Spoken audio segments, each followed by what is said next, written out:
What's up, good people? Mark Holmes here, and as always, I want to thank you all for watching, commenting, subscribing, and being part of this Joe Boo Sports Report.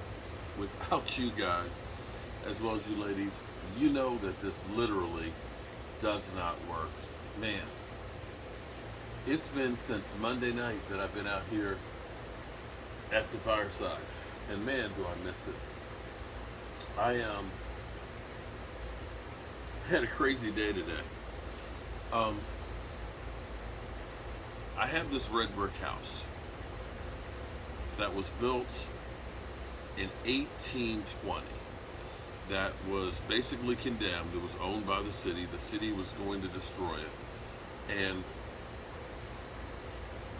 I didn't want to see it torn down. In fact, I didn't know anything about it until a guy came over and said, "You're the guy I've been looking for because you're the guy that can save this house." When I found out some of the history of the house, it was like this would be a travesty to lose it because I know most people don't give a rat's ass about what happened in the past. They don't care about what happened 5 minutes ago. But where this house is, there are two more houses that were there that were already torn down. And it's just something about these old houses. The crazy thing is, it was about like 85, 89 degrees outside. It was warm. If you're standing out in the sun, it's really, really warm. Now, upstairs in the house, some of the windows are still boarded up, but they were all down and closed. But the crazy thing is the way air circulates in this house. I can be working like in the back and it's hot, or I can be outside and it's hot, right? Because there's no air conditioning. But if you go sit on the staircase, it's almost like there's a fan blowing in on you. This cool air just rushes right up the steps and upstairs. You just open up the door. And I'm wondering that maybe there's a reason for this. It's crazy that I'm trying to save this house, okay? Again, I'm not from the town that it's there, but I believe that it's a piece of the town's history that needs to be saved. Like I said, it was originally a schoolhouse. And I have so many people that are interested in this. People will slow down as they go past it, and see it, or people will stop by. Waynesboro.com. Guy came by, took some pictures, and interviewed me about it, and put it on their website and stuff. And that's gotten more people that are interested. So I have a lot of eyes that are watching me, and so of course I'm doing it on YouTube.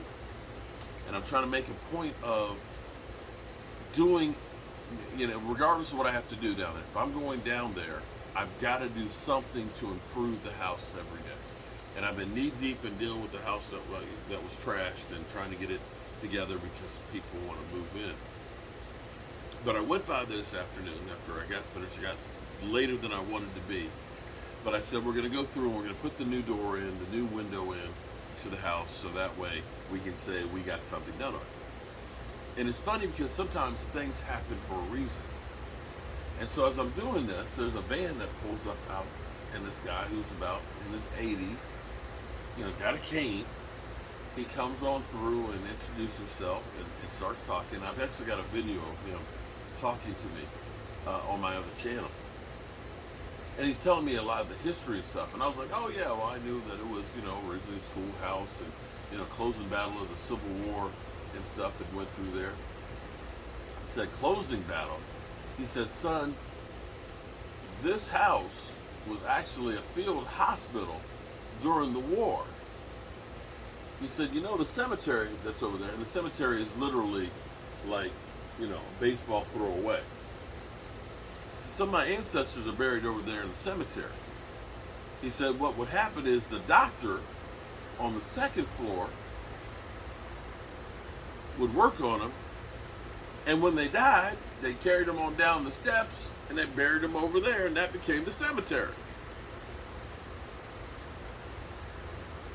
What? So not only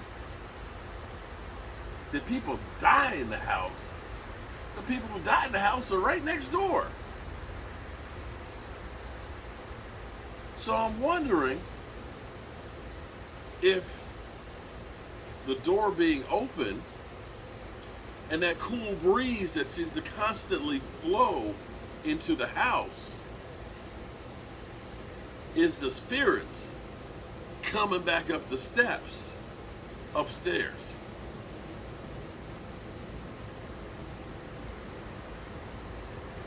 Anyway, I let them know. Look, y'all, I'm here to save the house. I'm not here to bother nobody. I'm restoring it. Just be cool. Be cool. Okay. So, my live stream tonight. Somebody asked a question. Do you think Zeke Elliott will rebound, and do you think Zeke Elliott will be hurdling guys again this year? And my first response was, I hope he's not hurdling guys, because I don't want him to take a risk and get hurt, landing and pulling a hamstring or tweaking a knee or something like that, or PCL. Just run between the tackles. What I need you to do is get me out 4.5 to 5 yards to carry, and we good to go. But see, the real question is not if Zeke Elliott will rebound. See, you're asking the wrong question. For Zeke Elliott to rebound, we need the offensive line to rebound. Yeah. Because if the offensive line rebounds, you'll see Zeke Elliott playing well. Because I'm going to give you an example. When we had Darren McFadden, when he ran for the Raiders, averaged for 3 years in a row like 3.9 yards a carry, and kept getting injured a lot. And there's a reason why he kept getting injured, because their offensive line was so bad that he was always having to make a move in the backfield. And see, here's the problem. If you're having to cut in the backfield, right? You're getting the ball. You just got the ball. You're going over that hole, but there's a guy already there. And now I'm trying to cut to get away from that guy. What happens is you've got all of these big guys, okay? The big interior defensive linemen. You're making cuts. You're trying to move. Your knee is bent. And these big guys are coming and hitting and tackling you. This is where you get those injuries. When you have holes that you can run through, you get the ball, you get some speed and momentum, what happens is you are now also delivering a blow. You're getting past those 300-pound guys. Your body is actually churning. So instead of you planting and trying to make a move and you're getting tackled as you're planting, your body is moving, and when you get hit, you kind of get hit and knocked around, and you're not in the pileups in the same way. So when Darren McFadden came to the Cowboys, he started averaging about 4.5 yards a carry, and he started being able to get into the holes, and through the holes, he didn't get injured. That's the key, my friend. So if the Dallas Cowboys can recover, if Tyler Smith cannot have as many penalties as Connor Williams and not get picked up and dropped in the quarterback's lap, if the Cowboys' offensive line can open up some holes, then Zeke Elliott, I believe, will go up to about 1,200 yards this year. But I think the Cowboys will be more balanced because they will use Tony Pollard as well. And see, ultimately, what you want is you want consistency across the board. You don't want one guy who's got standout numbers.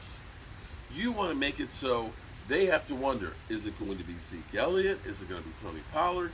Is it going to be CeeDee Lamb? Is it going to be Michael Gallup? Is it going to be James Washington? Is it going to be Blake Jarwin? Dalton Schultz? Who is it that's going to get the ball? And make them have to honor and cover the whole field. That, my friends, is how you win in football. I'm telling you. That's how you win. Anyway, I'm a little bit tired. I'm excited about being back home. And I can't wait to actually go sleep in my own bed. I am tired. Tomorrow at some point, DMV will be over. We'll be talking training camp and we'll be talking training camp. And as always, I'm going to say to you guys what I say every night, and I will say every night until I cannot speak anymore at night. But tell the people you love them. In this day and age, there's no guarantee that you'll be able to tomorrow. So don't wait. Let the ones around you know that you love them. I'm Mark Holmes, and God willing, I'll see you tomorrow. And I love you guys.